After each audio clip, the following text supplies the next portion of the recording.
CPIM സംസ്ഥാന സമ്മേളനത്തിലെ ചർച്ചയിൽ നേതൃത്വത്തിനും മന്ത്രിമാർക്കും വിമർശനമുണ്ട്. മന്ത്രിമാർക്ക് പ്രതീക്ഷയ്ക്കൊത്ത് ഉയരാൻ കഴിയുന്നില്ല എന്നാണ് കുറ്റപ്പെടുത്തൽ. അടിസ്ഥാന വിഭാഗത്തെ കാണാതെ വമ്പൻ വ്യവസായങ്ങൾക്ക് പുറകെ പോകരുതെന്നും അഭിപ്രായമുയരുന്നുണ്ട്. മുഖ്യമന്ത്രിയുടെ പ്രവർത്തനത്തിന് പൊതുവെ പ്രശംസയാണ് ഉയർന്നത്. സ്ഥാനങ്ങൾ കണ്ണൂരിനായി വീതം വയ്ക്കുന്നുവെന്നാണ് സംസ്ഥാന നേതൃത്വത്തിനെതിരെ ഉയർന്ന വിമർശനം. മൂല്യങ്ങളും മെറിറ്റും നോക്കി വേണം സ്ഥാനങ്ങൾ നൽകേണ്ടതെന്ന് പറയുന്നുണ്ടെങ്കിലും അങ്ങനെയല്ല നടക്കുന്നതെന്നാണ് പത്തനംതിട്ടയിൽ നിന്നുള്ള പ്രതിനിധി PB ഹർഷകുമാർ വിമർശിച്ചത്. ആശാവർക്കർമാരുടെ സമരം ഒത്തുതീർപ്പാക്കാത്തതിനാണ് പ്രതിനിധികൾ സർക്കാരിനെ കുറ്റപ്പെടുത്തുന്നത്. PSC അംഗങ്ങൾക്ക് സ്വർണ്ണക്കരണ്ടിയിൽ ശമ്പളം നൽകുന്ന സർക്കാർ ആശാവർക്കർമാരുടെ സമരം ഒത്തുതീർപ്പാക്കുന്നില്ല. സമരം തെളിഞ്ഞ വെള്ളത്തിൽ നഞ്ചു കലക്കിയതുപോലെ സർക്കാരിനെ ബാധിക്കുന്നുണ്ടെന്ന് ഓർക്കണമെന്നും പ്രതിനിധികൾ മുന്നറിയിപ്പ് നൽകുന്നു.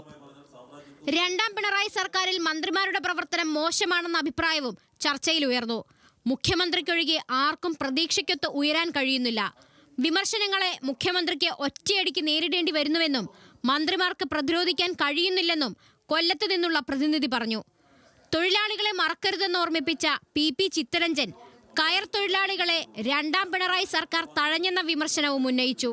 വമ്പൻ പദ്ധതി മാത്രം പോരാ, അടിസ്ഥാന തൊഴിലാളി വർഗത്തെ സംരക്ഷിക്കണമെന്നും ചിത്തരഞ്ജൻ ആവശ്യപ്പെട്ടു. സ്ത്രീപക്ഷ നിലപാടിൽ പാർട്ടിക്ക് ആത്മാർത്ഥതയില്ലെന്ന ഗൗരവതരമായ കുറ്റപ്പെടുത്തലും ചർച്ചയിൽ ഉയർന്നു. സ്ത്രീപക്ഷ നിലപാടിൽ ആത്മാർത്ഥത കുറവുണ്ടെന്ന് മുൻ SFI സംസ്ഥാന പ്രസിഡന്റ് അനുശ്രീയാണ് വിമർശനമായി ഉന്നയിച്ചത്. ചർച്ചയ്ക്ക് നാളെ സംസ്ഥാന സെക്രട്ടറി MV ഗോവിന്ദൻ മറുപടി പറയും.